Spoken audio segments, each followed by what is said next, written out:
Magandang araw mga kababayan. Ay nako, natatawa ako dito eh. Anong gusto niyo unahin natin? Bad news o good news?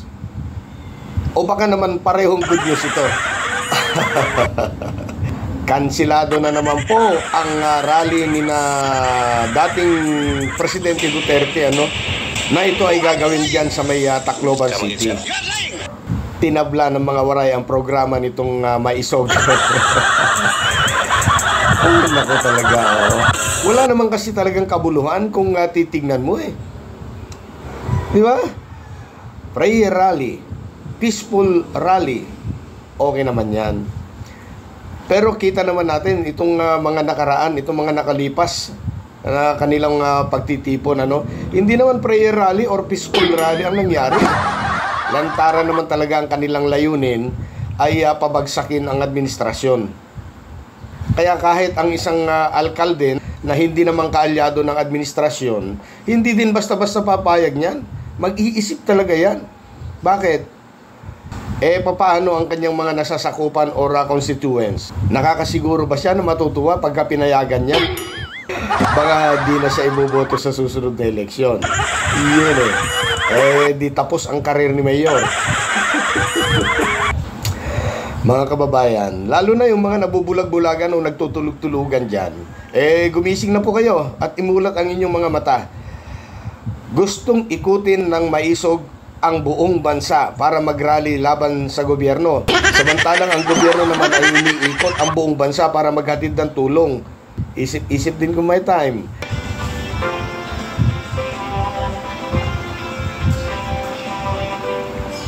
Ang lahat na ito ay naglalayong gawing mas masagana ang inyong mga sakahan. Mapagaan ang inyong paghahanap buhay at mapabuti ang antas ng pamumuhay ninyo at ng inyong mga pamilya. Palalawigin pa natin ito, hindi lamang dito sa Zamboanga, kung hindi maging sa ipapangsulog ng bansa upang mas marami na benepisyaryo ang makinabang dito. Sa ating Agrarian Reform Program, wakasan natin ang kahirapan ng ating mga magsasaka laban sa banta ng pagkagutom, laban sa pagkapaon sa utang at laban sa kahirapan.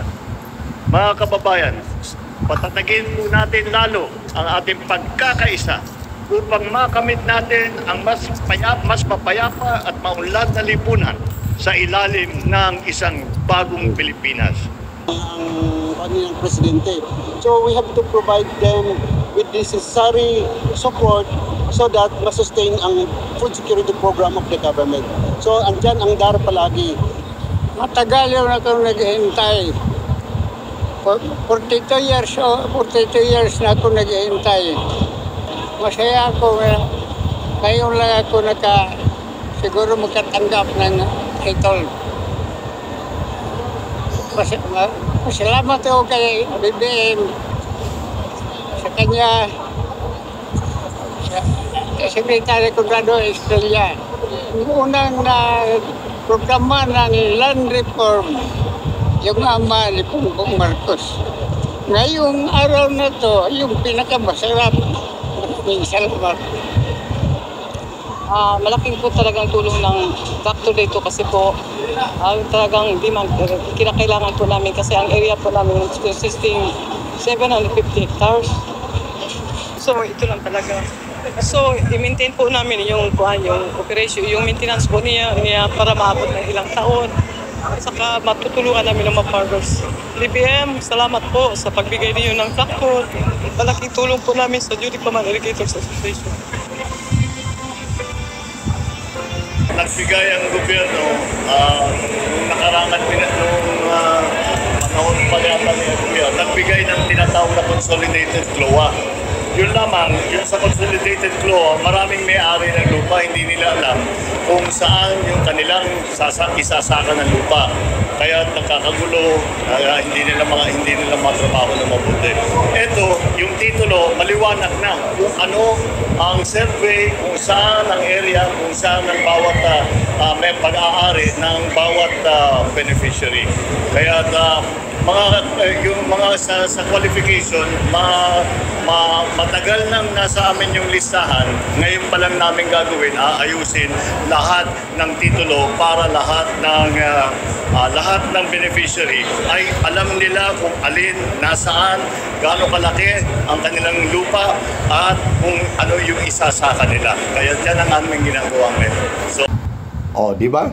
Ang sarap pakinggan, ano? Maliwanag pa sa sikat ng araw.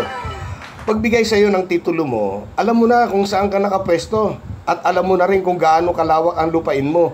Ayan, at ayon pa sa Pangulo, pipilitin nilang mabigyan lahat ng mga benepisyaryo bago siya bumaba sa pwesto. Ayun naman pala. Kinakatakot nilang baka lumawig pa yung pwesto ng Pangulo. Ako gusto mo lumawig ka para mas lalong marami pang mabigyan ng libreng lupa. Sana all.